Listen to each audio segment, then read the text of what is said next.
pas bon.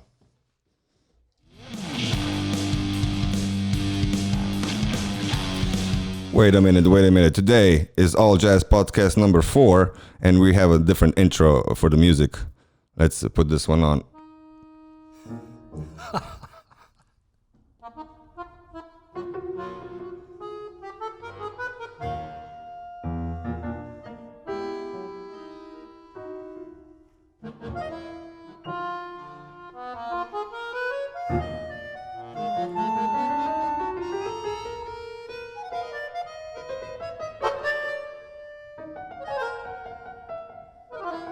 Yes, ladies and gentlemen, today is a special podcast, a very, very special podcast.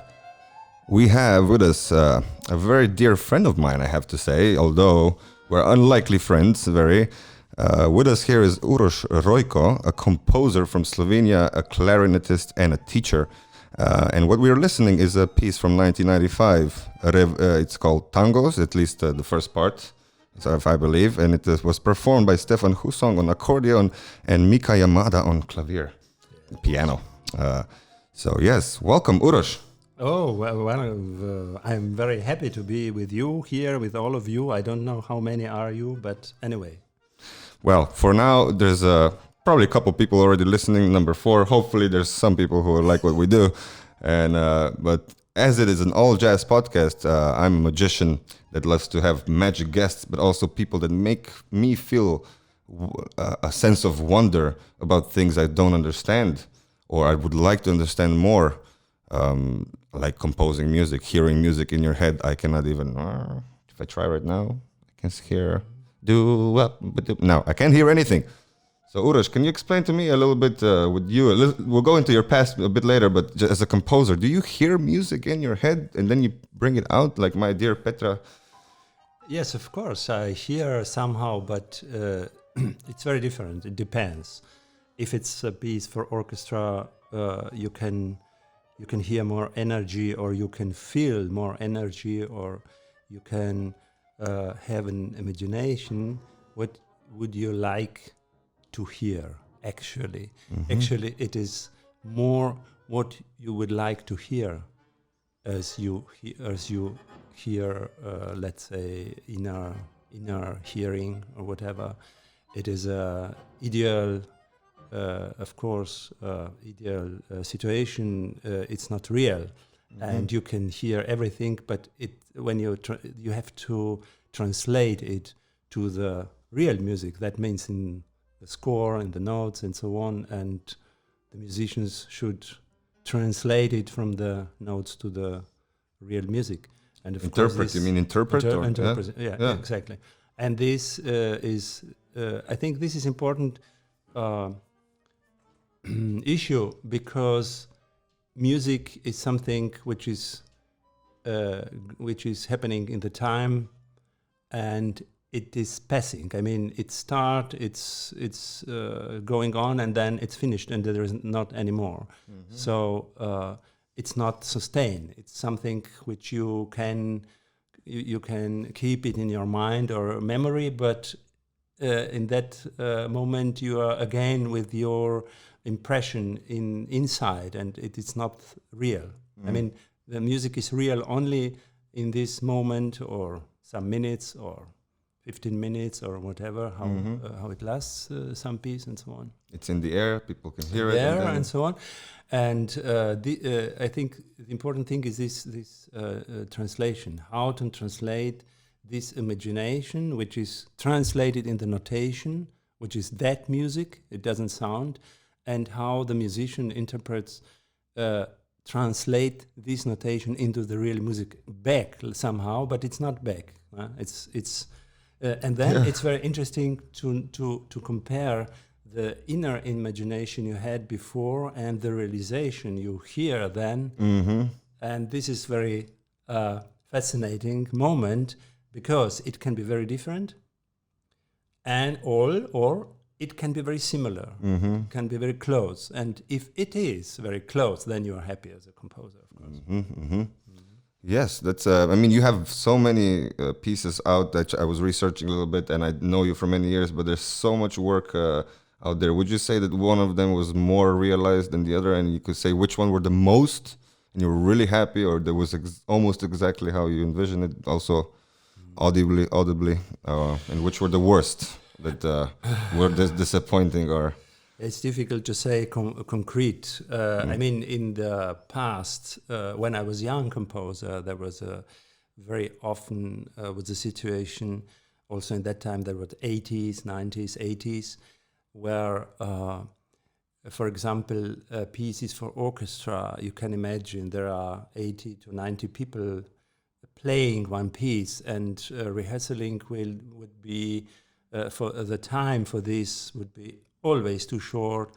If we compare with the time of Stockhausen in 60s, 50s, 60s, where, for example, Gruppen by Stockhausen, written by Stockhausen, they had probably 70 times 70 rehearsals or whatever. Wow. So now you have two or one plus one and then general rehearsal where they go through, or even nowadays is like general rehearsal is really rehearsal. It's not general rehearsal, but they really work hard in general rehearsal because to really get it down. And they promise, in the evening in the concert will be everything okay. So you can imagine the feeling. What stress is that? Yeah. So, but it is very different if you write something for orchestra or if you write something for chamber music pieces for ensemble or solo piece or duo or whatever. There's so many extra people you have to deal with. And if you do some solo pieces, of course, especially, or if you can experiment in your own, like I did with guitar or clarinet or whatever, then of course it is imagination quite nearly the same. Or you work on the piece till you do or hear or practice or play in the some fragments, like not through, but you can play alone some fragments, and you can work on it that so long that you are really satisfied, and this is this, and of course then the imagination and the result is quite the same. But sometimes the result is better, even better, or you didn't expect some special. You can't, it's not possible to proceed to imagine all combinations, especially of sounds and partials, how partials in sounds in different pitches of different instruments will be connected together, and sometimes it's you think it will function very good, but it doesn't, and sometimes it functions fantastic because you can't imagine what the space in the concert hall, for example, will work on it or do with this. So let's backtrack a little bit. How we actually met, and because Uroš has so much more experience before I even met him about the professional life of an artist, a composer. And my dear wife Petra was at 18 years of age going to an admission exam to the university, or as we call it, the Academy of Music in Ljubljana. And she was accepted, by our dear friend here sitting as to be her composer for composition, professor for composition. Teacher. I was her teacher for 6 years or something like that. And the story that we'll be going into a little bit deeper on the Patreon episode, my dears, is a bit more controversial than what we're going to talk about right now, because Petra was not accepted first, and then here comes to the rescue our dear Uroš Rojko, and was completely shocked that she was not accepted. We're going into the details a little bit later, or in the next episode. But that was basically how I see it.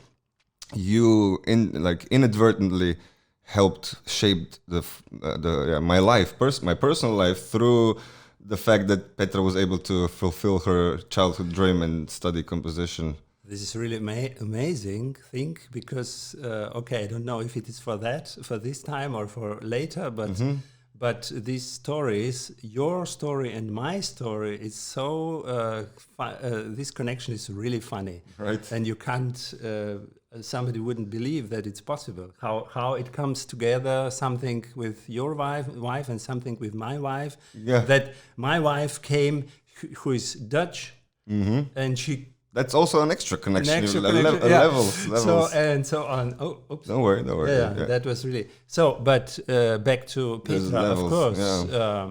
That was very fascinating time because she was so young. She was 18, I think. Yeah, 18 at the time. Yeah. We just had our baby. You had a baby, and that was a controversial situation for my colleagues, and so on. Not for me, of course. And this year, and that year was then in the autumn when we started, when we were supposed to start with teaching and lessons and so on. She was not on the list. She was not on the list, and I was asking myself what happened. Because you were at the exams, and you remember her passing everything with flying colors. Everything was perfect, and I wanted to teach her and so on. And then, of course, I was looking for the situation and so on, and then. But you were also, we have to say that you're already at that point, you were a more forward-thinking person for the development of new music in Ljubljana. I think you were actually the only one who was... That's true. The situation in Ljubljana was very conservative. Also, in that time, as I started composition in Ljubljana, we started really. This was in the 70s or 80s, or when was that? It was end of 17, and my final examen was in 81 in Ljubljana, and it was very conservative situation, and I knew that other kind of music exists in the world, in Europe, and so on. And at that time, it was not so easy to get it, to hear it. Some There's LPs, no internet, ladies and gentlemen. Nothing. Of course, there were LPs, but it was very difficult to get some scores and so on. Of course, Ligeti was quite known composer. He was famous more or less because of Odyssey. John Cage was also at that time. Or? John Cage, yes. John Cage even had been in Ljubljana, personal in 80s. Had his performance in the Cankarjev Dome in our concert hall. It was really interesting. But for Slovene people, that was something very strange. They didn't... it was not used. Yeah, how would you characterize that time? You said conservative more. What was the style of music that was being more produced by composers? The tradition from the beginning of 20th century... or let's say we had a generation like Ivo Petric, Lojze Lebic, and also Srebotnjak. There were some composers, they invented, or they knew that they have to keep in touch or to connect with the developing of new music in Europe. More or less was very, very actual was Polish music, Polish composers, Polish school. We say Polish school because they had really interesting composing school concerning of notation, of also. You mean how to teach it or how to? Yeah, also there was Lutosławski, Penderecki, Kotonsky, and all these famous people. I've been there also in a summer composer camp where I meet all these people, some of them, and so on. And I knew at that time I have to go abroad. I have to discover what happens in the world and how the destiny plays and so on with us. I went to Freiburg, to Klaus Huber, and then to Hamburg, to Georgi Ligeti and so on. And my first contact in Germany, or my first experience, was shocking. It was like culture shock because everything what in Slovenia was somehow necessary or forbidden or not known or strange was in Germany normal or was very important thing. So the world changed completely for me. And of course, I started to learn to take over, and I just sucked. Or how do you say? Some circle. Yeah, you just sucked information. You were soaking like. I was really like, wow, everything, information, so on. Yeah, like a sponge. Yeah, exactly. Yeah. And of course, I changed also. My music changed. And how old were you then? 22 or 23? I was not so young anymore. It was 83. That means I was 29. 29. Yeah. And you said the space of thinking was too small. For Exactly. you. And the first year that means 83. But the first year I started with Klaus Huber in 84. That means I composed my first string quartet, which was completely different. Yeah, to me everything seems so like Petra does tell me that she's always been too young, like the youngest person in this field, like in the circles of. Like she was very young always. She always was aware that she needs to get more experience, to get more like recognition or more, let's say, established more. Since you cannot just, at least I saw the perception from the organizations or from the festivals and the people that I was watching around Petra. That she just needs. And she's a great thinker. She has great ideas. It just needs to. Yeah, and it was for me at that time. Maybe she would disagree at that time. That she was needed, that she somehow felt and I felt that she should need more recognition. This is amazing work, and sometimes we'll be like, oh, what is this? All this close community of composers is like very hard to. But then you see, after all these years, Petra has composed so many different pieces, and she has brought herself and her experience into it, like the birth of her children, us going to Africa.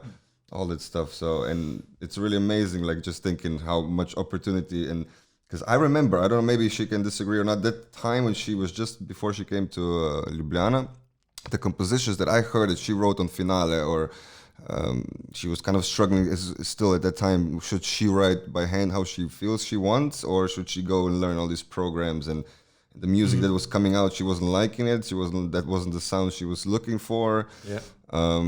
And then she kind of felt when she saw you accepting her there that she kind of got this allowance to feel more free and start thinking more. And it was always a struggle, of course, at being in a conservative kind of thinking environment. But the environment was for her, but also for me horrible. Actually, I had so many problems and disputes. So you don't work there anymore? No, I work still. You work still there? Yeah. I will finish probably next year or in 2 years, something like that, because I'm official pension and program. But I struggled so much for things I was sure they're important, because the funny thing was that I was asked to apply this professorship when there was a respice. It was just an open application. So the composer who was teacher at that time, he informed me I should apply because there is a professorship to be new, so open for somebody, and I should come. And for me, that was like a sign. Because he knew and they knew what I was doing at that time, that my music was changing completely, and that I want to be new. So I want to write new music, not conservative music like romantic or new romantic or whatever, what was very popular in Slovenia. And I understood this gesture like, we want to change something on this institution. And of course, that was not true. When I started to teach, there were so many problems because they didn't want to. The funny thing is that the first thing I did as a teacher was I also had seminars and like lecturing and so on. And then my first bigger thing when many people was invited also was I analyzed the big piece of Vinko Globokar, the famous Slovene composer. Somebody doesn't know that. He's A lot of people composer. in Slovenia don't know. Yeah. More people know him outside of Slovenia. That he is French composer because he was born in French and he studied, let's say, in French, and his career as a trombone Everything player in France. was but later he left France, Paris, and he was in Berlin, and he's a nomad. He's a very big artist, nomad artist. Moving around. He did a lot of things in Italy and Germany and America, everywhere. And he's very famous. He's a legend of avant-garde of 60s. Actually, he's the last one, I think. The circles of the avant-garde around the world, he's a legend. And he's the last living, I think, because all his fellows, they created new music at that time in 60s, 70s, are not alive anymore. Yeah, I met him twice only. I was once at the Donaueschingen, the festival there. Yeah. And then you managed to get us when we were in Paris. We were at his apartment with you. Exactly. Yeah, there was a lot of great things that we have connected together, and it's. Let's go a little bit more into this connection, because Petra has been always very fond of you and the way, especially you helped her, and then also you developed a great relationship.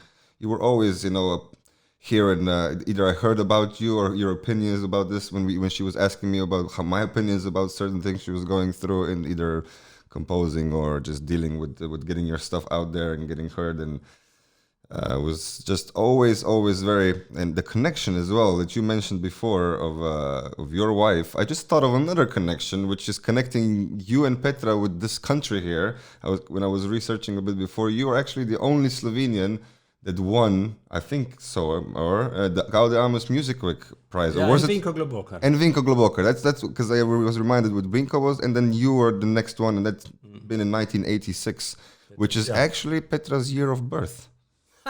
You see how many coincidences. This is as a magician, by nature, I'm always more skeptical. Coincidences happen because there's a numbers game, things happen. But when humans, we want to look for meaning, and we find sometimes patterns where we want to find them. So of course, the numbers is something what human being invented. So it doesn't have any causal. Connection with the nature but who knows? Yeah, with mathematics, they explain the natural world. They use it as a language. Exactly. It's very when I love to hear about mathematics in a sense of not understanding it, but just people talking about it, because I'm very interested. But once it comes to actually solving mathematical problems, I'm lost. I just don't have the logic for it.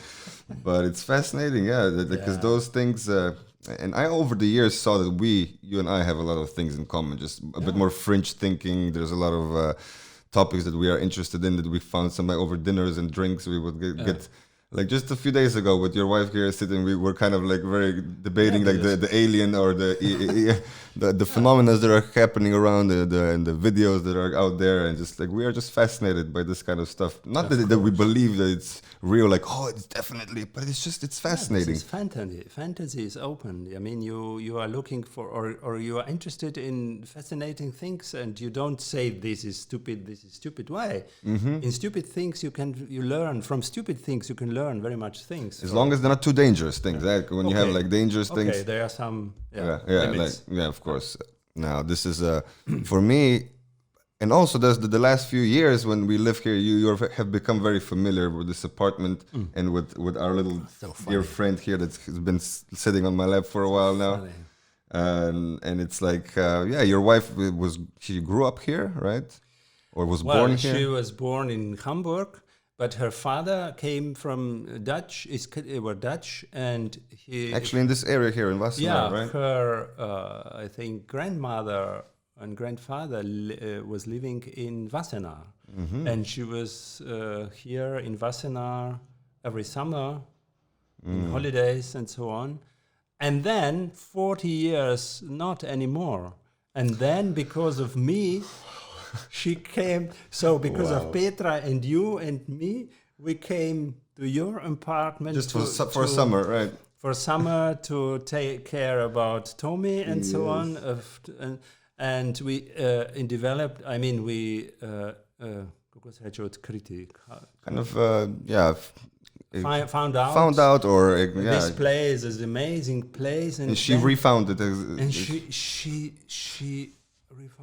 she refound it again, and she couldn't believe. Iris couldn't believe that we are here.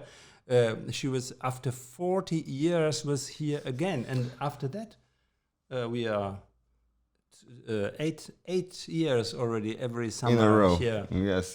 But this time we haven't been yet there in the we place. We didn't go to the place, but we will go. You should go. You should go. Yeah, because I'm very open. You know, I also in my magic circles, Mr. Michael Vincent. If you're watching this, you're welcome back when you can. Right now, he's taking care of his elderly mother who has a bit of dementia going on, and he has to take care of her right now, devoting his life to her as well, which is also something that I've now been discussing with my grandmother is now a bit ill, and it's like, I'm away from everybody. It's like I can't help them there. You know, I want to be, which is kind of like this guilt going on. But still, the life that we created here for our boys and for ourselves has been pretty amazing, and we love coming back to Slovenia. And you travel back and forth now from. Do you because you don't live in Slovenia, right? Or you live? Well, I personally live in Berlin, Vienna, and Ljubljana. You have three. Yeah, but I'm more in Ljubljana as before, as I've been for 30 years, or from 83 to 2012. I've been more or less in Germany. At first, nearly 20 years in Freiburg, and then nearly 12 years in Karlsruhe. And since we are with Iris together, and Berlin, Vienna, she's a teacher in Vienna on the high school, on the university. Also composition, of course. Since that I'm more in Ljubljana, and this is also very good for students, of course. I'm more involved also in other things and so on as before. But if you go back to Vinko Globokar, so. My first thing I did was lecture with Vinko Globokar. He was present, and I analyzed his big work, Masse, Macht und Individuum, which was that was in 95 and 6.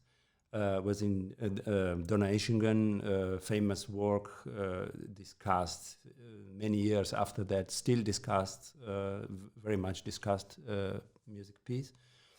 And that was very amazing. I invited Vinko also to say some words, but he didn't want to say much, because he said the analyzing of somebody is also like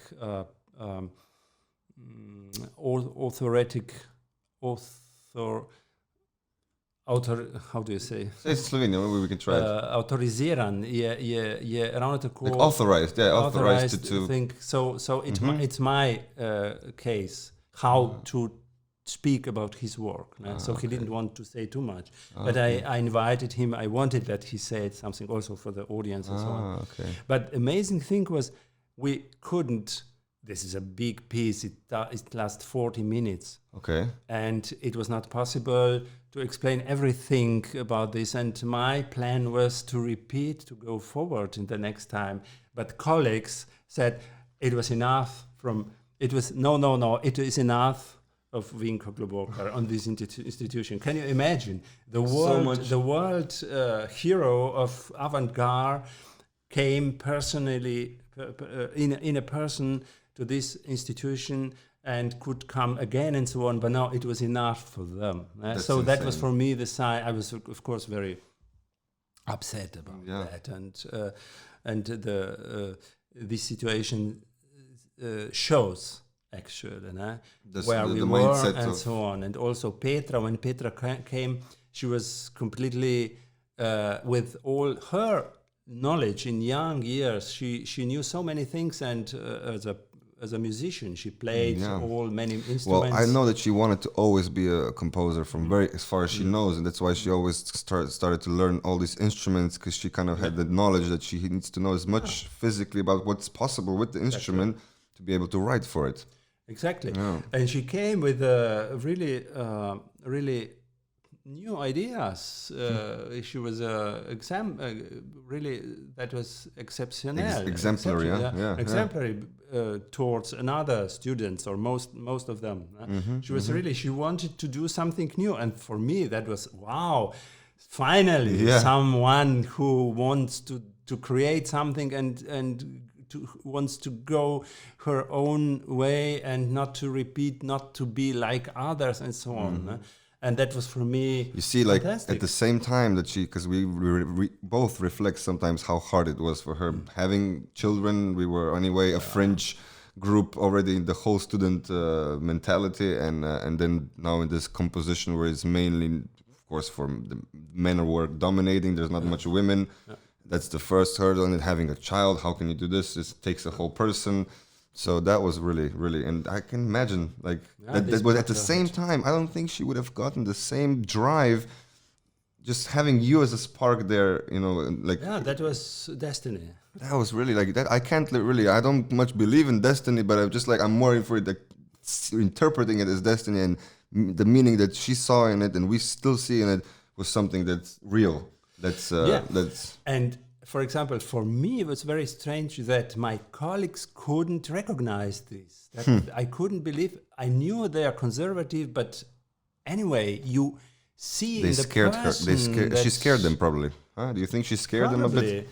Of course, for one of them was clear. She's, as you said, she was a woman with a child. No go. And this is, this is the exemplaric. How do you say? An example of patriarchal, old-fashioned patriarchal thinking, which should be forbidden in one musical institution. Yeah, and also in the modern society, we're all talking about the liberal movement has gone too far now in a lot of cases, but it's still the idea. I'm much more liberal but I kind of find myself now in the middle. In all these years, everything has kind of shifted. But in Maine, if you consider the most important things in the society are still men domain. Still, the leading of things. Okay, we have Angela Merkel. But her rule was very very male rule, not female rule. Yes, and she had to struggle and fight with all these men. Yeah, I think it has to do with a lot of things in the past. Like I was reading this book *Sapiens*. Now twice I'm reading it. My younger son is interested in it as well now. A little bit of history, but it kind of to me it feels that it's way more complicated in the sense of course you can't just say what is a woman's role and a man's role, but in genetics and history and how we are wired, women can have children. They feel something different about what life is, what's important for them. Yeah. And if they decide to go for the career, which they know that the world is cutthroat and you have to fight for it, even if it's all women, they might have to be in a position where they have to compete and be more man-like in a sense of that you have to be, that you're not conforming, that you're actually fighting for your rights. You say, no, I want this, and you're not that, and in biology, like when a woman wants to have a child and she has it, she needs to think more like about the needs of the child, not about her own needs, right? Exactly. So it comes out of, so I think in Sweden, I'm not an expert on this, but I was researching a little bit recently that in Sweden, they did all this, they're the most advanced in Western society in the sense of trying to make the men and women equal, but the problem is that once they try to do that, the outcome is now showing that it's becoming even a big of a difference when you give the men and women a choice to choose what they want. Women will choose more of something and men will choose more of that thing, and it's becoming an even bigger imbalance of you can't achieve that, I think, because as far as Jordan Peterson, I listened to the last few years a lot. Okay. He talks about this, the economy, the outcome, the opportunity of outcome, or not the opportunity, the realization that the outcome is all guaranteed the same. It's impossible. We can give equality of opportunity, but equality of outcome is impossible in his opinion. And more I think about it, the more I agree. Like in a man-dominated world, let's say, like composition is not really man-dominated. It shouldn't be like physically. There's nothing physically that a man could do probably better than a woman. It could be balanced better. So I see that in real life there was a real patriarchal system that was against Petra, and it has probably hopefully evolved nowadays in Slovenia. I don't know how it is, but probably not as well as if I know the. You know, there are many female composers now, also young composers, very successful. Okay, this could mean that this relationship is getting better, but it could mean also something else, that the art is not anymore interesting for men, for men, because for men there are other things, they bring money. And another thing, if we discuss about men and women, female, men, male and it's a very delicate topic nowadays. If I imagine all Oborjito, let's say the fight power that you have, or the tools to fight. I mean, that means the army, military, the military, and all these things. What can you imagine if the normal, logical situation would be that female would decide, or female would have a power in the society like men have now? Do you think that all this military would be the same as now it is? It wouldn't be, no, but it's maybe they would be more resentful even than it is before. Right? So it's kind of like, to me, I like to joke around with serious topics. I love stand-up comedy. I think that right now, with all this censorship, the stand-up comedians are like almost the last frontier of just saying what you think and making a joke about something that can be very serious and give a light, to something. And the topic that we're talking about right now, men and women, Andrew Schultz, this is a credit to his joke. He said something along the lines of, women have picked a really nice nice time, a very, very nice time for them in history of men and women to choose when to become. Because 10,000 years ago, the men were hunting the animals. They were like, we had to fight all these big things to get the food. And the women were just, you guys do that, you guys do that. And now suddenly, since we have everything is just, nothing is needed. So now we want all the rights. And then it was, of course, a joke, because I believe personally that it's a big force in not just feminist women. I think the bigger achievements to release women from their constraints in the society were actually scientific achievements of contraception pills, sanitary issues, so that those were kind of issues that were not solved before, and that women could not participate in society because they were not even solved, like hygiene issues with their monthly things, and even in any kind of just to choose when and how to have a baby, that it was optional suddenly. And people sometimes forget that it's not just the feminist movement, which was of course instrumental for fighting for the rights of women. Here, for example, feminismus. I think feminismus is understood very often very, very wrong. I agree. Because feminismus is actually not fight for the right for women. Mm-hmm. It's a fight for the rights, generally. Normal rights for a human. Generally, for a human, for everybody, not only for women. And it's hijacked nowadays, you think? Of course, I'm sure that in the circles of feminists, there also, of course, you have many different levels and directions and so on. But generally, if you speak about feminism, it's a fight for rights, right for everybody. I agree. The problem I see is also the media spins it black around. For different colors, for every so for equality among people and human being actually. Yeah. Here's the problem, like equality is a good thing, and then when you desire equality of outcome, this is like a very specific thing. Because I've never really thought about this. That equality is one. You have different aspects. Equality of opportunity. We have to try to get that to as much people as we can. But then equality of outcome is an absurd idea that sometimes it's pushed through. I believe not through the feminist movement who are talking about, like you said, or even Black Lives Matter movements who are talking. It's not about the black people having more rights. It's just we don't have the same rights as other people. Exactly. Right? And so that women want it. But I believe that nowadays with social media and these bubbles that are created online, people start to the extreme views. Sometimes it's also when the media, the actual Fox News or CNN or whatever shows, the mainstream media shows a certain fringe view of people who are calling themselves feminists, or Antifa movement, you know, which is then just hijacked by this other side, probably interferes somehow to make them seem more extreme than what they are, and it's a big issue. And sometimes me and Petra become like very like we like debating like this, and we have sometimes different views of what the reality of the world is right now, and yeah. You should read the book Revolution for the Life by Eva von Redeker. This is a German philosoph lady. She's very popular now in Germany, or quite popular, young philosopher. How do you say Philosopher, yeah. Philosopher.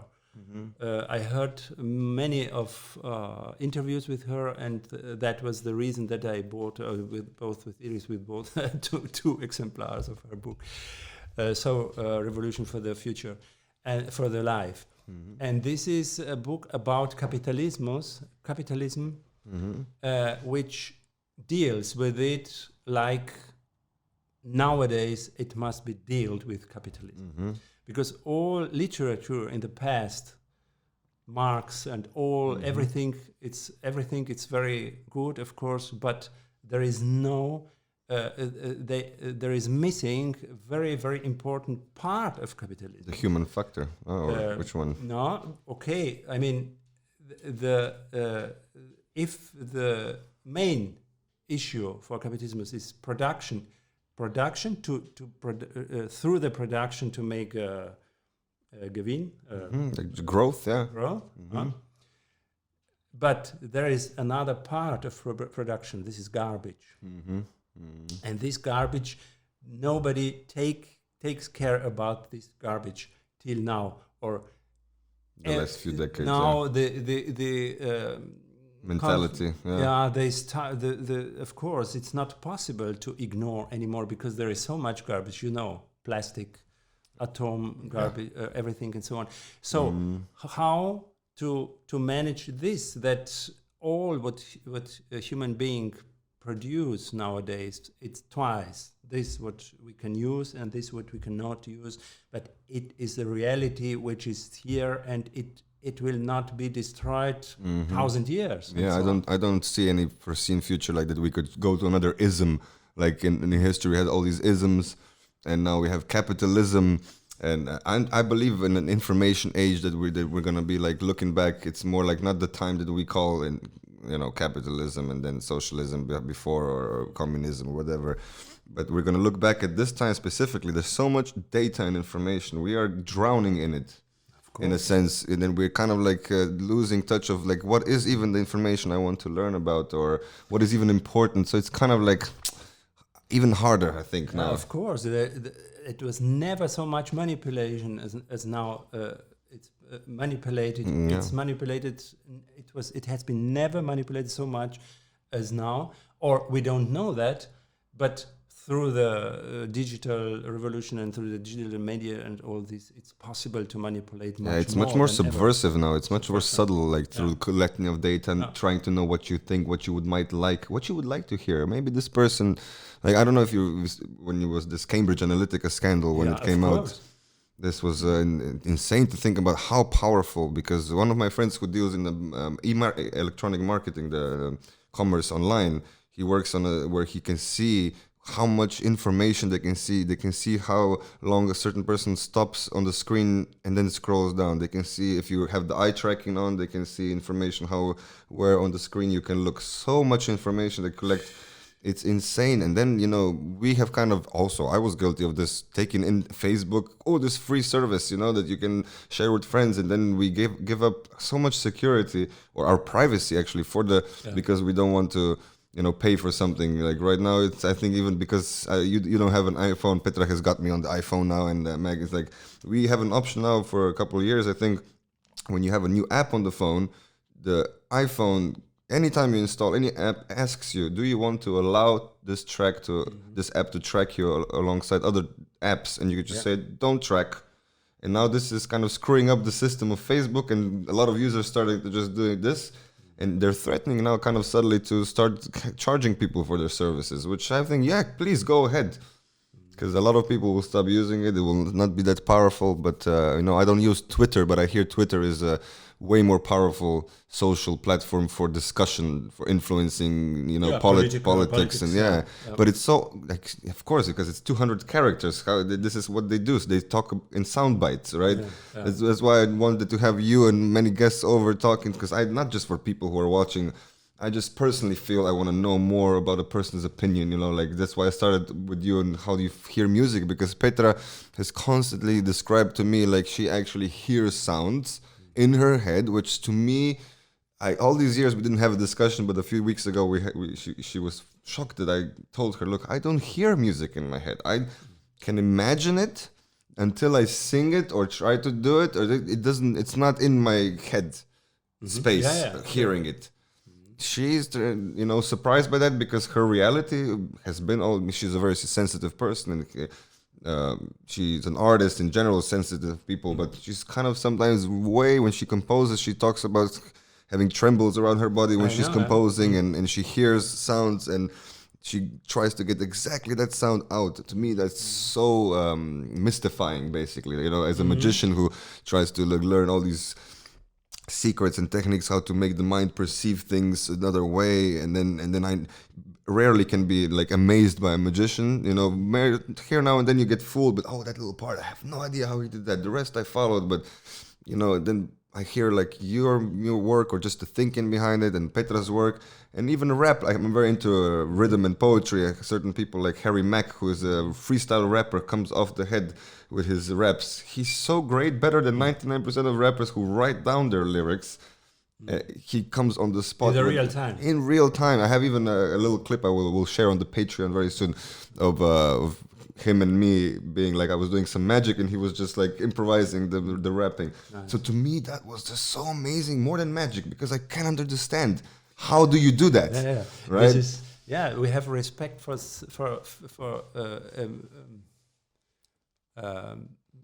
sposobnosti. Abilities of people. People you don't have. And of course, but for example, my colleague, he's retired now, Yanni Golob. He's very conservative. I remember. But he has absolute hearing. I don't have absolute hearing, and I had so much respect for him because he has it.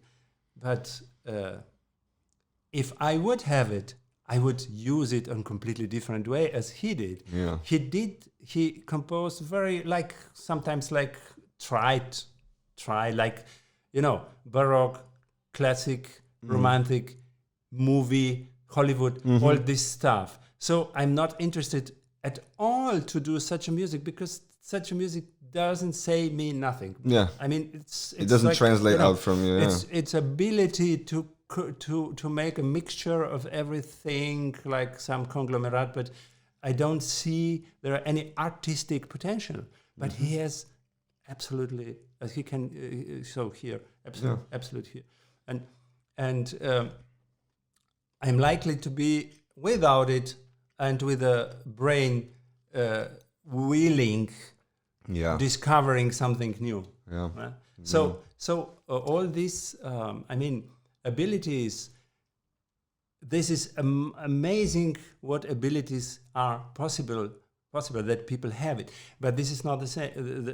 This is not all. You have to learn how to use it on a really best way. Emotional level, maybe, or because that's coming back to this rapper. He amazes me also because he's able to not just like rhyme about certain things. He will have a conversation with the person, and then he will include.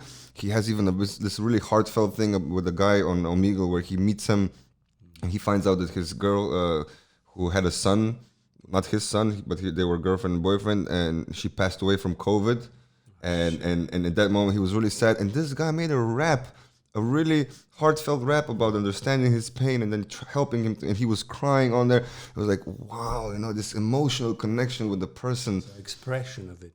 So he could use it for something good, that he could lift up this person who was just on the internet meeting people trying to feel better, and this rapper comes along and creates a song about him and his girl and the connection they had, and he tells him a little bit what kind of stuff she liked and what they had together, and he creates this whole beautiful thing about And he was crying, and he was like, "Oh, this is a good cry. Don't worry, it's a good cry." You know, he was convincing this rapper just to make sure that he's not a bad crying.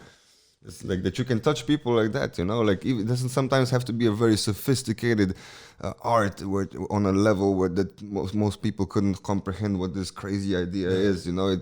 Although it has a tremendous value in my life, specifically watching Petra and trying to. Because I'm much more real in this moment. What can I do with this? And I can't. If I imagine it, it's somehow coming by itself. It's not something that I imagined, and I have to start doing things and putting them together. And then, oh, what is this? And seeing what this is, and then creating something out of it. So it's completely not understandable to me. So with Petra does, sometimes I caught myself not believing what she says. What are you talking about? Hearing stuff in your head, you're crazy. And that was something she was afraid of. She said that she was afraid to tell people that she hears and has this expression that she thought, especially in Slovenia, very conservative, also putting you in any kind of mental institution, you get pills and you don't come out there the same. And it's like she was afraid of that as a young girl, of telling people that she feels a certain way when she's thinking or hearing music. And yeah, that's luckily now it's of course never been a problem, but that's a great thing. Yeah, beautiful, beautiful.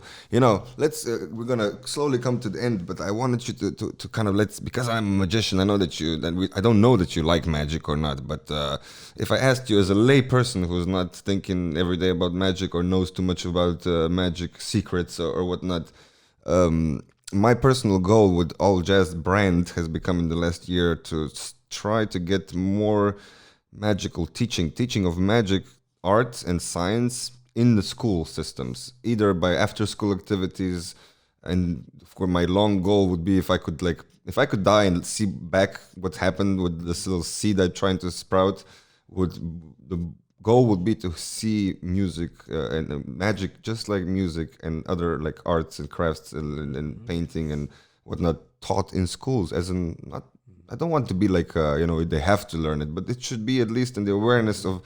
Because I believe, let's say if I teach you right now a little idea about, how to hide a coin and why you hold it like that and what to do not to think about it and what it entails. It's so deep sometimes, most people I see now are honest people. Even if they're lying by certain things or trying to manipulate, most of us deep down, if I tell you, put a coin in your hand, hide it, and now pretend like it's not there, your whole body will start to tell signals that something's there in your body because you're thinking about it, you feel guilty. And if you don't, if anybody out there tries to, I'll give you an example for a magician, what I always tell my students, hiding a coin, palming in the palm like here, and then trying to do stuff, drink, eat, and try to forget that the coin is there. Yeah. Because the natural guilt of you thinking or body or peeking into it will tell the audience that it's something is there, right? And if I just keep doing something and looking about, and then, oh, did you see it's there? There's a coin inside there. That's crazy. That's kind of like, but it's I certainly have noticed with children who have not been, like institutionalized too much, they're just an honest kind of expression, at least at 5-6 years of age. You can see there's character development. There's people that have been in their lives, have influenced them, so they see certain different character traits of children, but definitely the struggle of, lying basically to somebody. The outward action is not what is inside, and that to me gives me hope of humanity in a sense of like, that in general we don't want to deceive others in a sense, and we do like to be deceived in a sense that we don't want to know, but it's still this like human puzzle. We want answers. What is this? It's not just, I think in the real world now, if we start to notice that more people will see magic as it's not about the secrets. That's my goal. It's not about the secret. I mean, this idea about lying you mentioned, of course, if you would manipulate to get to manipulate somebody through your magic to have to make myself better situation financially, or to make him worse and so on. Yeah. That would be bad stuff. That would be completely not the right thing. Yeah. But otherwise, what you talk about magic in schools as a process, as a teaching and so on, this is, I mean, everything what keep or what causes brain working thinking, doing something, not sleeping and so on, it's very important and good thing for children especially, because this is completely different way to think. So how to, if you, as you explained, you have to have first you have to train that it doesn't fall down. I mean, like just the mechanics first, yeah? Yeah, you have to do practice your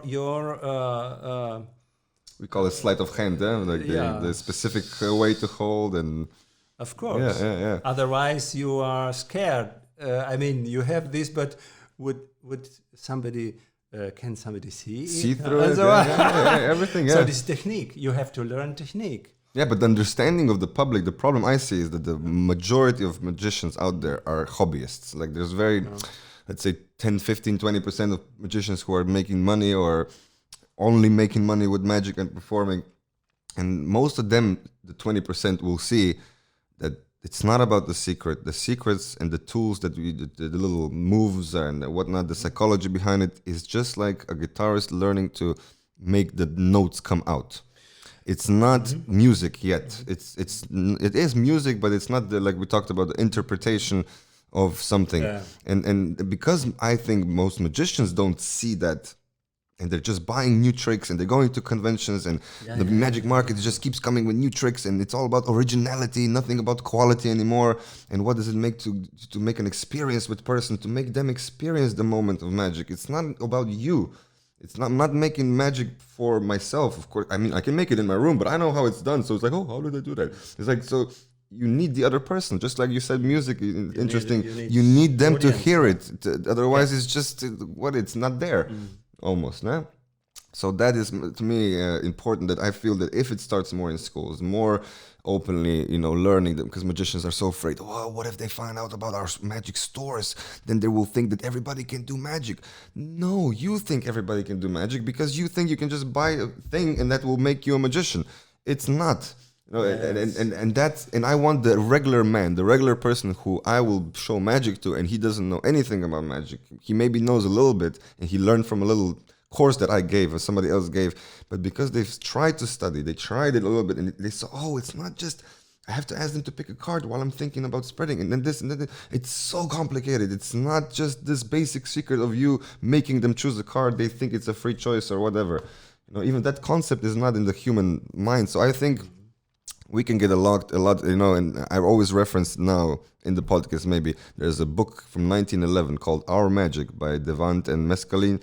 And even there in the intro, he's hoping, and he's seeing this problem already, that the magicians are making also the public think this, because they think that it's all about the secret, and it's not. And he has the hopes that in the future, the common man from the street will be aware that it's not about the secret, and it's not about, there's so much things behind it, and let go and not try to, just see it as a performance. It's not about figuring it out, and if you can't figure it out, you've been fooled. You're not a fool for not figuring out, a magic trick. That's also the expression that I have a problem with. Using words puts meaning into people's mind. For example, I would ask you something. If we compare music and magic, and what we talked about Slovenia, so musically, very conservative, not anymore so much, because there are some young composers. I'm not anymore alone. Yeah, Petra has done quite some things for Petra has done, and Vitro Žuraj, Nina Schenk, Matej Bonin. They are really into, and now new students. Now we are coming. So Samo Vidic comes also to the Hague now. Oh, beautiful, and so on. So if we compare. Everything is music, conservative music, which I think it's not so good art. Mostly it can be, but mostly it's not. And contemporary music or new music, which also not necessary is good music, but but at least somebody tries to do something in his own or her own. And there is a quality new music. And if we compare with magic, so how it is conservative magic, not so. You know what we call? Yeah, we have the same kind of issue with we call it classical magic, which is beautiful magic. There's many places for this. Like if you have a personality of a very charming, elegant person, classic magic will be very good for the way you just your hand gestures. We try to find, in the last 100 years, we have this magician Di Vernon, was in the 40s, 50s, a bit later, 60s, 70s as well. But he was very important for becoming natural. But it's not natural how other people are. No, this is like we get obsessed how people behave, and you have to figure out what's natural for you, for yourself. Exactly. And that's and there's a lot of distinction here. But there's like everything, I believe. When you mention contemporary music, there's then a lot of stuff that's not good.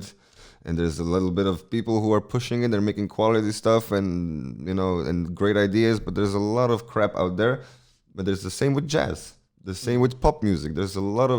I think in metal, my son, older son, is now into this real extreme metal world of death metal and I don't know, all sorts of name, crunch, core metal, and it's a really extreme world. But then you realize, that there's quality in there as well. You listen to certain bands, the sound is a bit upsetting, and you start listening, and you see the vocalist, how much they learn from jazz players how to get the vocals not hurt and screams out from here and stuff like that. So that's to me fascinating, and the same is with magic, I believe. And the problem is this believing that commercial magic is the thing most people want to see, which I believe it's true. Like pop music, most people want to have music just to have fun and in the background and have. So magic, I believe, when I perform, most of the time I'm more commercial myself, and I accommodate the people. I try to read the room or try to investigate what kind of people am I doing the show for. Is it a mixed group? It's much more easier to do all sorts of magic that you like.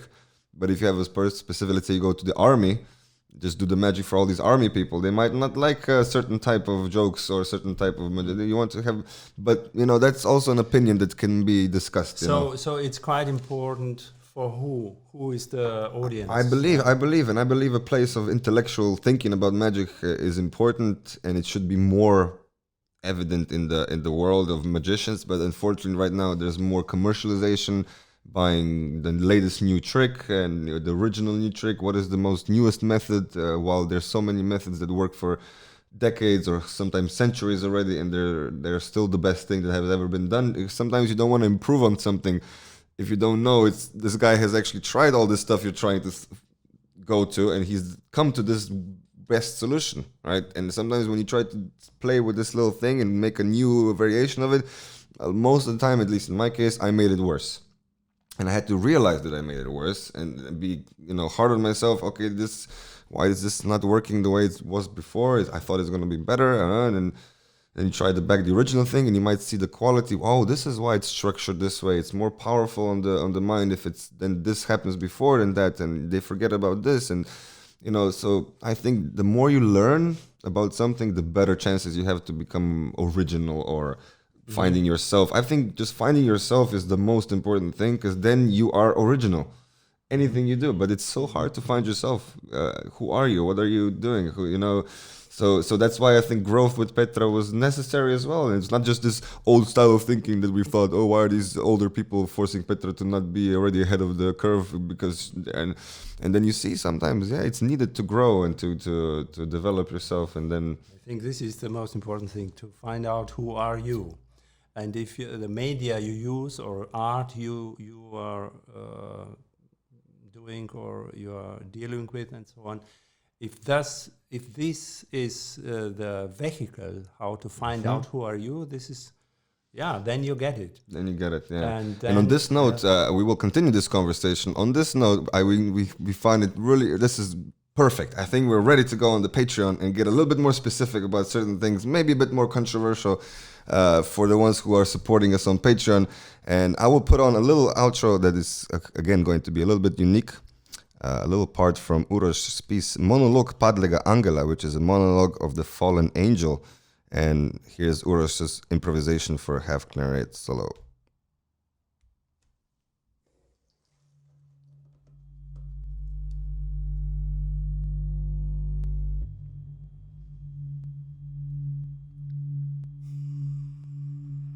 Is it over? They won? Slovenia lost? Oh. 1 point. Well, on this end, this is going to be the end of the podcast. On a sad note, Slovenia lost in the basketball Olympic Games to France. 90 to 98. 89. 90 to 89. That's just Slovenian luck, isn't it? And hopefully, well, see you next time. We'll just let this piece ride out a little bit. I'll turn the mics off. You guys listen to this solo half clarinet solo. What is a half clarinet? Well, research it if you want to find out.